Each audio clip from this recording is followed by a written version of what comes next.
Yirmeyahu, chapter 51. Adonai says this: Against Bavel and those living in Lev Kamai, I will stir up a destructive wind. Against Bavel I will send foreigners to winnow her and leave her land empty. They will besiege her from every side on the day of disaster. Let the archer draw his bow, let him flaunt his coat of mail. Do not spare her young men, completely destroy her whole army. In the land of the Kesdim, the slain will fall, those thrust through by the sword in her streets. Isra'el and Yehuda are not left widowed of their God, Adonai Zebaot, but the land of the Kesdim is full of guilt before the Holy One of Israel. Flee from Bavel, let each one save his life. Don't perish because of her guilt, for the time has come for the vengeance of Adonai. He will repay her what she deserves. Bavel was a gold cup in the hands of Adonai. It made the whole earth drunk. The nations drank her wine. This is why the nations have lost their senses. Bavel has suddenly fallen. She is broken. Wail for her. Bring healing ointment for her wounds. Perhaps she can be healed. We tried to heal Bavel, but she cannot be healed. So leave her alone, and each of us will return to his own country. For the judgment against her rises to the skies and reaches even the clouds. Adonai has brought forth our victory. Come, let us proclaim in Zion the work of Adonai our God. Sharpen the arrows. Fill the quivers. Adonai roused the spirit of the kings of the Medes, because he plans to destroy Bavel. This is the vengeance of Adonai, vengeance over his temple.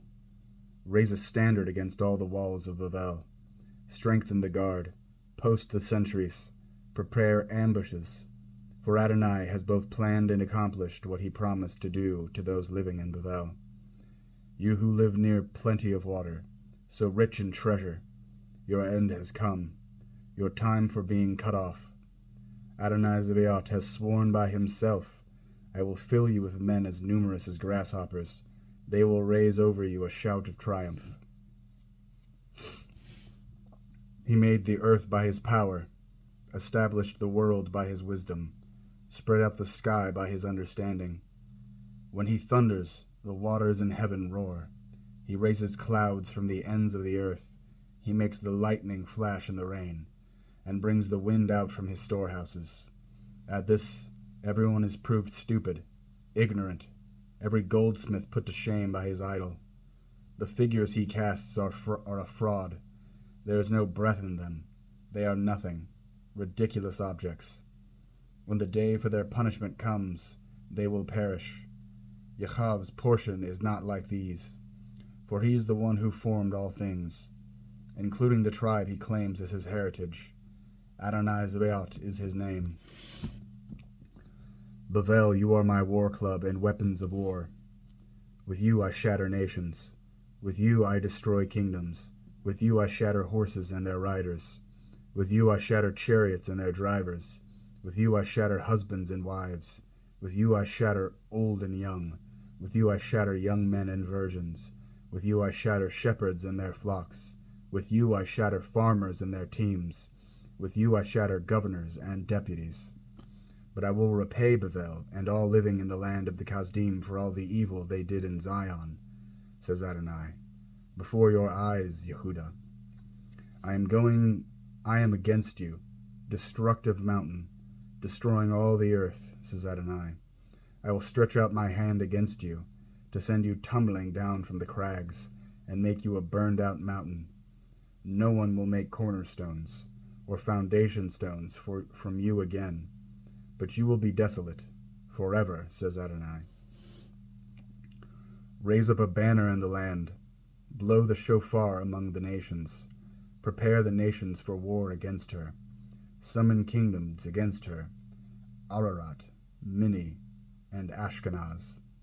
Appoint an officer against her, bring up horses like bristling grasshoppers, prepare the nations against her, the kings of the Medes, his governors and deputies, and all the land he controls. The earth quakes and writhes, as Adonai's designs against Bavel are fulfilled, to make the land of Bavel a ruin, with no one living there. Bavel's warriors have given up fighting. They remain in their fortresses. Their courage has failed. They are now like women. Her homes are on fire, her gate bars broken.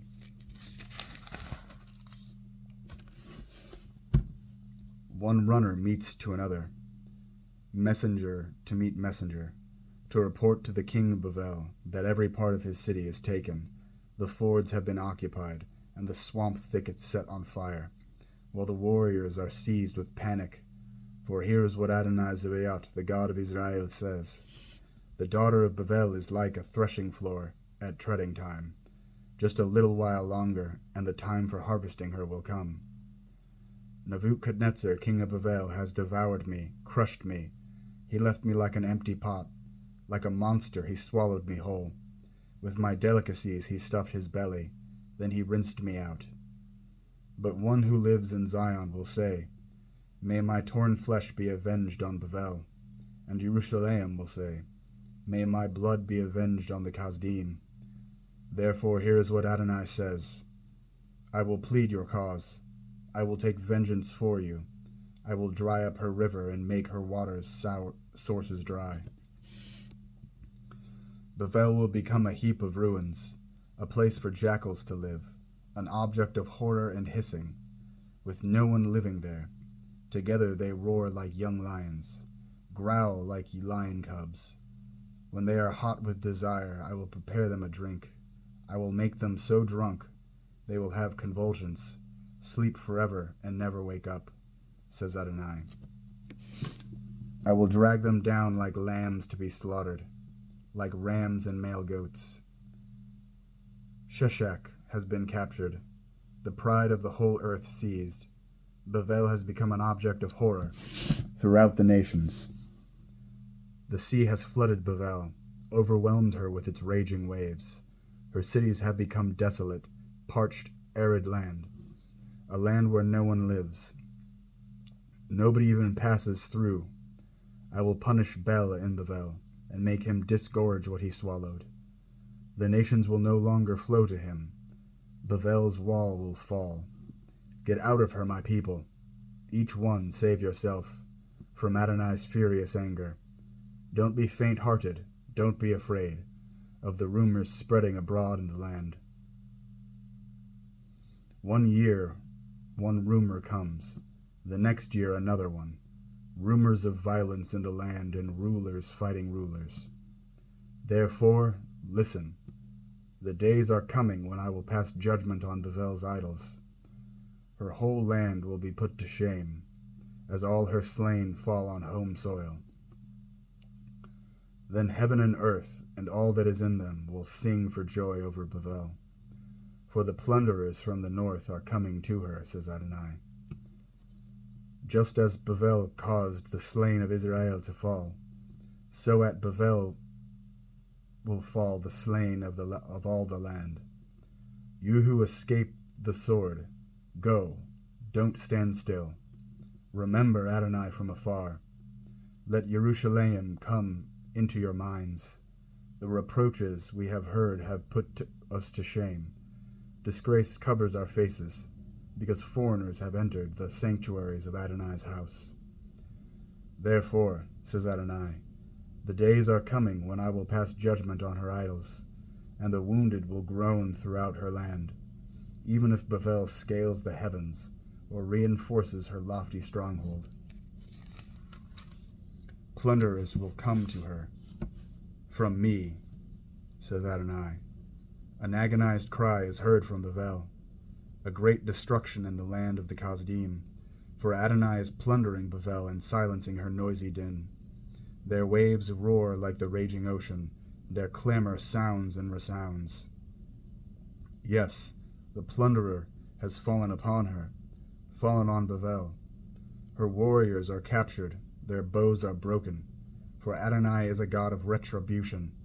He will surely repay. I will intoxicate her leaders and sages, her governors, deputies, and warriors. They will sleep forever and never wake up, says the king whose name is Adonai Zebaot. Thus says Adonai Zebaot, the wide walls of Bavel will be razed to the ground. Her lofty gates will be set on fire. The peoples are toiling for nothing.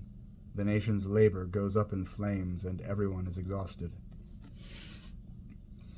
This is the order which Yirmeyahu the prophet gave to Seraiah, the son of Neriah, the son of Machsaiah,